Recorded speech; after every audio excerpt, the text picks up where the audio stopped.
piles नाबदा you थक तारगदी अमांग थोंसी पुलप नानथरगा लाकपसो अदुम यावी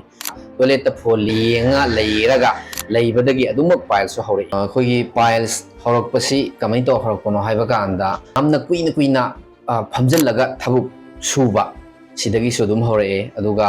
सांगा याम तोइना चाबा सिदगिसु अदुम हौरे अदुगा खोंग हांबा खांजनबा सिदगिसु हौरे अदुगा खोंग हांबा सेंहौदबा सिदगिसु हौरे अदुगा अखोगी ओट ओइना चासनबा ओट ओइना तुमसनबा हौरे अदुगा अखोगी हेरिडिटी ममा मपा नाबा सिदगिसु अदुम हौरे अदुगा अखोगी नुपीसिंगना नाबदी आइना हाइरिबा असिसिंग सिदगिसु अदुम हौरे अदुगा अखोगी अंगांग मिरोनबा अमदी अंगांग अखोगी मैनिंग हिप्पा सिदगिसु अदुमक हौरे पाइल्स अदो हौजिकानगी अखोगी अंगांगसिंगसिना अखोगी मोबाइल गा पाइबा हाइदारेको टॉयलेट ता अखोगी फोन कुइना कुइना पाइबगुम हाइनाबिसु सिगुम्बसिनादी अखोगी पाइल्स हौनबगी हाइदारे सिदा क्याम यामनि मतेंग बांग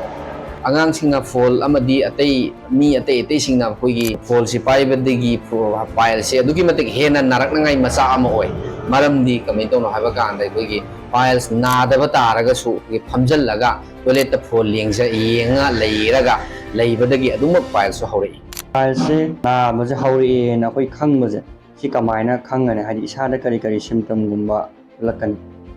पाइल्स हानबा मतौ करमना नाबा खंगदबनो हाइबा तारगदी अमांग थोंग मरेंग मरेंग चलगा हगचबा अमांग थोंग मनुंगदगी मपानदा तिंकुप से थोलकपा तिंकुप से मैम मैम थोलकपा दि खोंग हांबा यारक्तबगुम्बा अदुगी खोंग हांबदा मतम कुइना कुइना चंगकपगुम्बा अदु खोंग हांबा खुदिंगी ई ड्रॉप ड्रॉप तारकपा अमांग थोंग मनुंगदगी मपानदा सारेमगुमना पॉमथोरकपा अमांग थोंग मनुंगदगी मपानदा चावना पॉमथोरकपा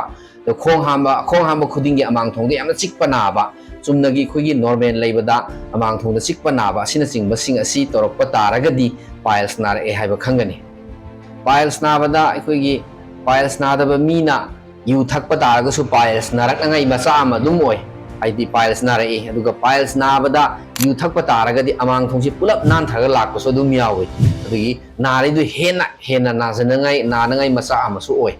अदुगा अखोगी पाइल्स नाबदा चारोइदबा चिंजाकसिंगदी मखल यामे अदु वै खरा हाइजरगे अदि सांगा तेकपगुम रेड मीट कुम चाबीदबा सांगा तेकपा चादबा ड्राई ओइना चारगसु ड्राई ओइना नत्रगा कंहलगुम्बा अखोई चाबा मोरोक याम चादबा अद कोबी हंगाम मपंग चाबीदबा चारगसु मही चाबा पाइल्स नाबा मीसिंगदा पाल मैरेन उसोई सोइबुम मैरोंग बेन सगोल हवाई चेंगुम लफू लैवा बेलंद्री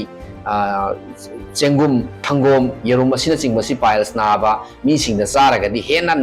नारकनंगाई मचा अमा ओय पाइल्स नारेना खंग तारगदी इसाना खंगजा तारगदी अखोइना युमदि इसाना होम ट्रीटमेंट गुम्बा तौबा याबा हाइतारे अहानबा हेक हौरक मतमदा कई तौबि हाइ सुमबजे अखोई खोंग हांबगी चांबा मतमदा संदोअगा सेंगना चांबीबा खुद थिंजलगा चांबा नत्तबिदा खुद थिंजलगा चांबा तारगदी अदुना पाइल्स नादबा तारगसु नारकनंगाई मसाक अमा ओय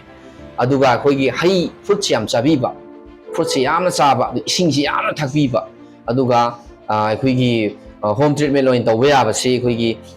लैकंग इकाई थबीसे अखोगी लैकंग इकाई थबीसिगी मरासे अखोई फुटलगा